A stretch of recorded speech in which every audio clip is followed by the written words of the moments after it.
Hello class, today we will discuss past continuous tense, the very important tense. Before this I discussed the past simple tense, so now I will teach you past continuous tense.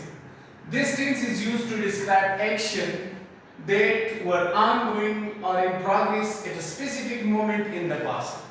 कि क्या मतलब है इसका कि ये जो past continuous tense है ये उन एक्शंस को डिस्क्राइब करती है जो एक्शन ऑनगोइंग थी या जो एक्शन मुकम्मल हो चुकी थी पास्ट में किसी स्पेसिफिक टाइम में, तो उन एक्शंस को प्रेजेंट करने के लिए पास्ट कंटीन्यूअस टेंस यूज होता है. व्हेन टू यूज इट, अब हम कहां पर इसको इस्तेमाल करेंगे?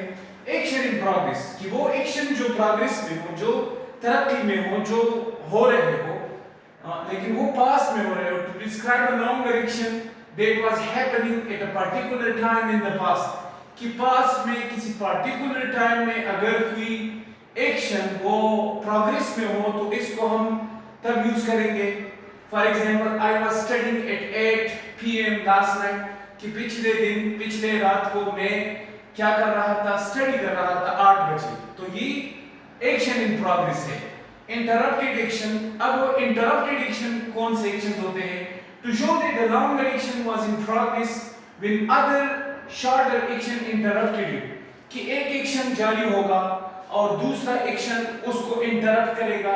तो ये जो इंटरप्शन होगा, तो इन एक्शन को कि जो एक्शन जिसमें दूसरा एक्शन इंटरप्ट कर रहा हो, तो इसको हम इंटरप्टेड एक्शन कहते हैं.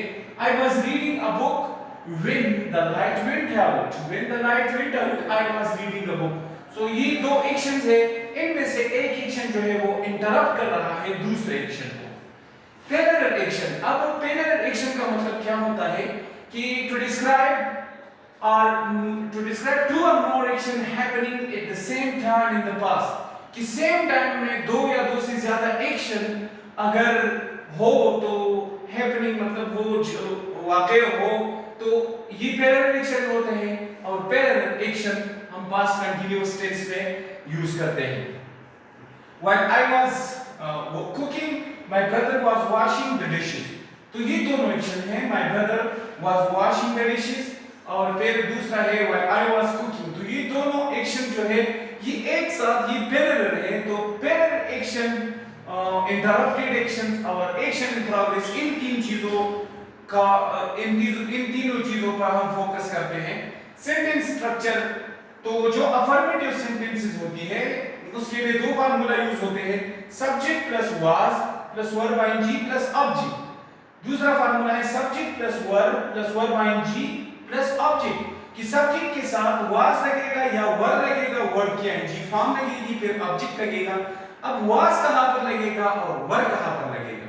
जिस तरह मैंने बताया था कि plural pronoun he she it, कि plural pronoun singular pronoun he she it या singular noun I the boy. Plural pronoun we you they, अगर ये प्रोनाउन होंगे, प्लूरल नाउन होगा फॉर एग्जांपल द स्टूडेंट्स, तो फिर हम वर्ब लगाएंगे और सिंगुलर प्रोनाउन और नाउन के साथ हम वाज लगाएंगे. जिस तरह he was playing cards, she was sleeping very early, it was raining in Japan last night, Ali was watching the drama, I was playing cricket, we were jumping for our pleasure, you were eating the meal in a separate room, they were laughing at our jokes, our students were crying after the morning assembly. तो ये जो tense है ये past continuous tense है and it is very important कि आप इन चीजों को सीखें. Thank you very much. See you in the next video. शुक्रिया. खुदा हाफिज़.